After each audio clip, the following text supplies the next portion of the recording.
The LTFRB plans to open more than 100,000 slots for motorcycle taxis, not just in Metro Manila, but also in other parts of the country.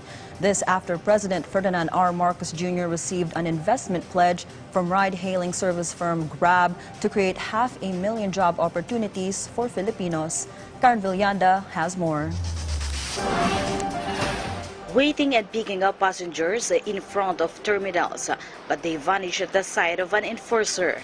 This is the situation of Colorum Habal-Habal in many places in Quezon City. Melody is a regular customer because she said it is difficult to book a motorcycle taxi. Kasi minsan nakapag-book ka, tas iaano ka ng driver, tawag po doon yung parang ika-cancel ka nila kasi may nakuha silang mas malapit sa area nila. Based on the data of the Land Transportation Franchising and Regulatory Board, there are only 45,000 legal motorcycle taxis in Metro Manila, run by motorcycle taxi players like Angkas, Joyride, and Move It. 80,000 are Colorum Habal-Habal. But instead of being arrested, the Land Transportation Franchising and Regulatory Board will give the habal-habal a job. This is to give them an opportunity to legally travel as motorcycle taxis. This with President Ferdinand R. Jr. receiving investment pledges of 500,000 jobs for Filipinos from ride-hailing company Grab Holdings Incorporated, which has also bought motorcycle taxi player Move It.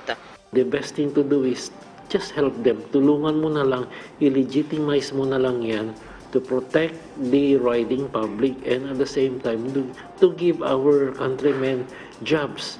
Pag hinuli mo yan, kawawa naman yan, walang trabaho. Ayan na nga, nagtatrabaho ng marangal except that there is no franchise. LTFRB will first increase motorcycle taxi slots in Metro Manila to 100,000 slots, admitting they are actually short in TNVC. But they also plan to add 20,000 slots in Cebu and in Davao.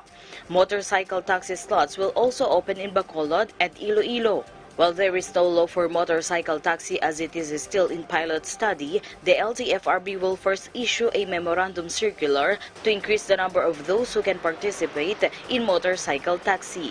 We were given by the President at least 30 days to come up with 2 MCs, one for taxi, one for 4-wheeled, one for 2-wheeled.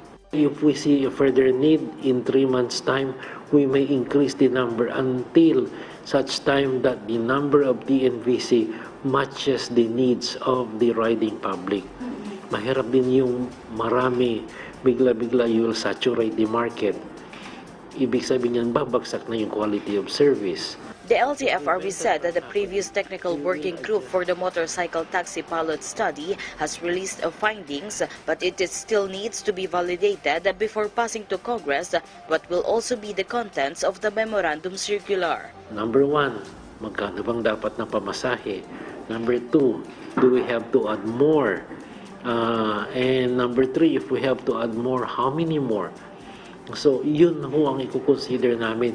For now, the recommendation is we can go to as much as 100,000 for Metro Manila alone because of the lack of transport adequate to address the needs of the commuters. LTFRB also carefully studied the memorandum circular and distribute the slots to motorcycle taxi players to avoid monopoly, especially in fare. Karen Villanda for The Nation.